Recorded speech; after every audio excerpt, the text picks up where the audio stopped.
কোনো খারাপ উদ্দেশ্য নিয়ে কেউ হয়তোবা আপনার শিশুকে টাচ করছে, কেউ হয়তোবা আপনার শিশু সন্তানকে কোলে নিয়েছে বা তার কাছে নিয়েছে তাকে আদর করার জন্য। যে নিয়েছে সে হয়তোবা তার ব্যক্তিগত বা প্রাইভেট পার্টে হাত দিচ্ছে বা খারাপ টাচ করে সে আদরটা করছে।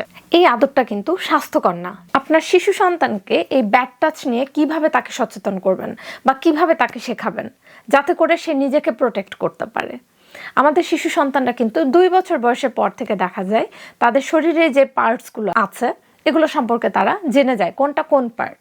একই সাথে আমরা বাবা মা হিসেবে কিন্তু তাদের প্রাইভেট পার্ট কোনগুলো, যেগুলোতে অন্য কোনো মানুষের হাত দেওয়ার কোনো অধিকার নেই, এই জিনিসটা যদি আমরা তাদেরকে চেনাতে পারি, এটা যদি আমাদের শিশু সন্তানকে শেখাতে পারি, এটা কিন্তু খুবই জরুরি।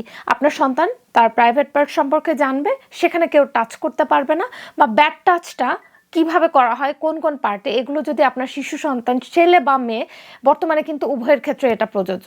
তো আপনার সন্তানকে যখন আপনি এই সম্পর্কে জানাবেন এবং দেখা যাচ্ছে আপনার কোনো চেনা পরিচিত মানুষদের দ্বারাই আপনার শিশু সন্তান ব্যাড টাচের শিকার হলো, তখন সে যেন সেই জায়গাটা থেকে চলে আসে এবং বিষয়টা যেন আপনার সাথে শেয়ার করে, সেটা কিন্তু আপনার সন্তানকে শেখানোর দায়িত্ব আপনার। যারা বাবারা আছেন তারা তাদের ছেলে সন্তানকে এই বিষয় নিয়ে শিক্ষা দিতে পারেন এবং যারা মায়েরা আছেন তারা আপনাদের মেয়ে সন্তানকে এই বিষয়ে শিক্ষা দিতে পারেন।